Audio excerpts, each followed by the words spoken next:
witches! So today I wanted to chat a little bit about making moon water. Now, moon water is kind of one of those first beginner spells that I really recommend to people. But as an intermediate or advanced practitioner, there are so many ways to make moon water so much more than just a charged consecrated water. There are so many great ways to add intentions, maybe infuse herbs, and do things as offerings for deities or ancestors, etc. So we're gonna talk about all of that today, but first let's talk about what moon water actually is. So if you're joining me for the first time, you're like, I'm new to witchcraft, I don't know what the hell you're talking about. It's all good, that's what this video is about.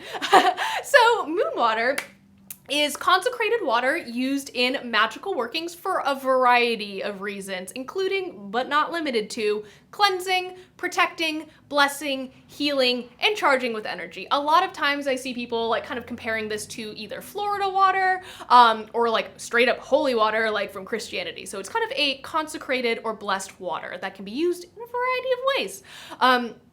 Moon water can be made at any time during the lunar cycle, but generally speaking is made during the full moon because the full moon charges all of those beautiful intentions and adds a lot of energy to that water. Now, let's say instead you are doing some banishing work in your home and you really just want to get rid of that negativity or any stagnancy that might be lingering about. That happens to me every so often. I would recommend in that case doing or making moon water during the waning half of the lunar cycle. So that is associated with banishment, purging of things, getting rid of things, release, all of that good stuff. So that is how I use moon water. If you are a witch who uses it in a different way, I would love to hear about it. But I feel like I can confidently assert that the majority of witches make moon water during the full moon, myself included.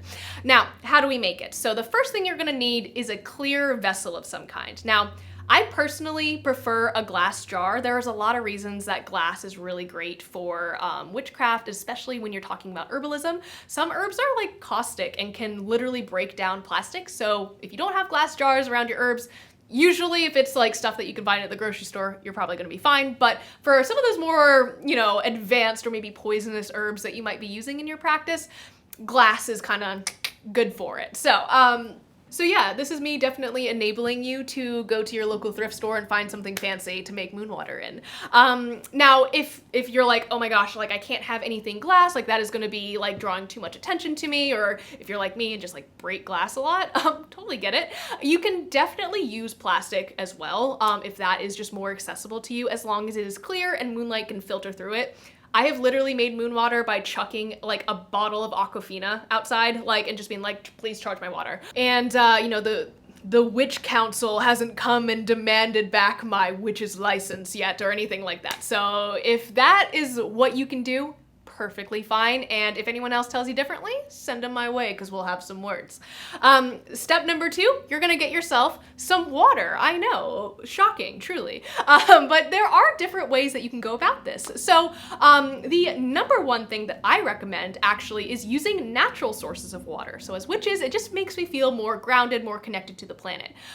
So if there is a local river or creek, maybe collecting rainwater or even morning dew if you are very determined. Now, I know you guys are all wonderful, brilliant witches, but I just gotta say it, otherwise I'm just not gonna be able to sleep at night. But please don't ingest water that has been collected from natural sources like that. Please, you can use it externally, but just don't give yourself an amoeba. I would feel really bad. So just, if you're going to ingest the moon water, we're gonna go on to option number 2, which is of course filtered water for drinking purposes. Tap water works too. As long as it's potable and you aren't going to die from drinking it, that is perfectly fine. Step number 3 is to combine your clear vessel and your water of choice.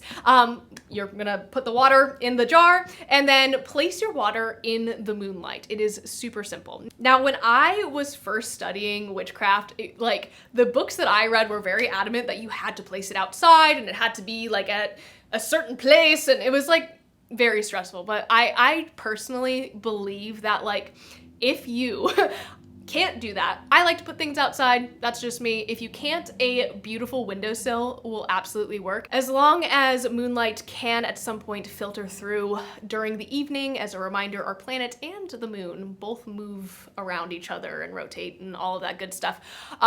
So your water should be perfectly fine. It will be consecrated and charged, of course, though some witches are really adamant about putting it outside. I think it's up to personal preference, and I would love to hear what you guys think. And then step 4 is kind of like the most important part, and that is to say an incantation or to set an intention over your water. So I like to personally like hold on to the vessel, usually a jar, and I like to like pray, and I don't know how to explain this, but I almost like to like press my energy or like infuse my personal energy into the water to kind of like activate it, to make it a little bit more personal to my practice. Some people say a simple incantation of blessing the water or asking a deity to bless the water for them.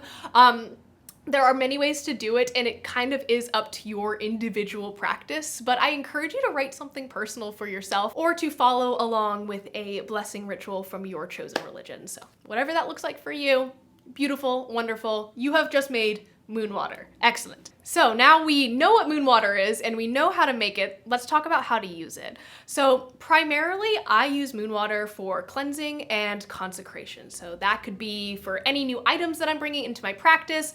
I cleanse my home with it. One of my favorite methods of doing this is adding this to kind of like a steam diffuser. So if you have one of those, you can also use Moonwater to charge crystals or tools. I would also recommend maybe offering the action of making Moonwater and then the Moonwater itself to a deity, especially if they have lunar associations of any kind. I just really think that offering acts of devotion or spell work up to your deities is like a really beautiful thing. So if that's not your practice, that's totally fine. But I feel like Moonwater is just like a really nice, just like kind of going out of your way to make this spell and then to offer it or like give it to a deity is just awesome. Other things you can do with Moonwater include spraying it throughout your space, maybe using some sort of like steam diffuser, adding it to a ritual bath, making tea or cooking with it, again, if it is able to be ingested, washing your face, watering your plants. I highly recommend that. I do that every full moon. I make Moonwater and water all of my plants.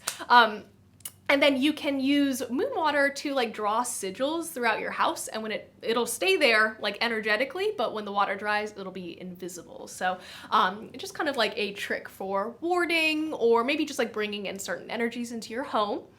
Now you can add different ingredients to make a complex infusion, right? So that would be herbs, crystals, your intention, your energy, just various different things that you might want to put in there to infuse your water.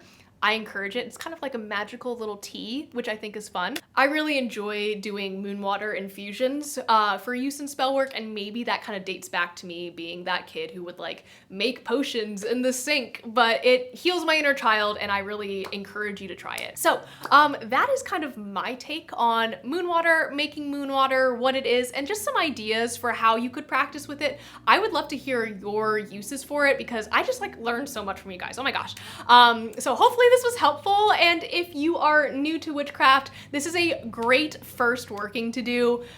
You're gonna do great, you're gonna do fine, and I believe in you. So if you have any questions, please feel free to leave them down below, and I'll see you guys later.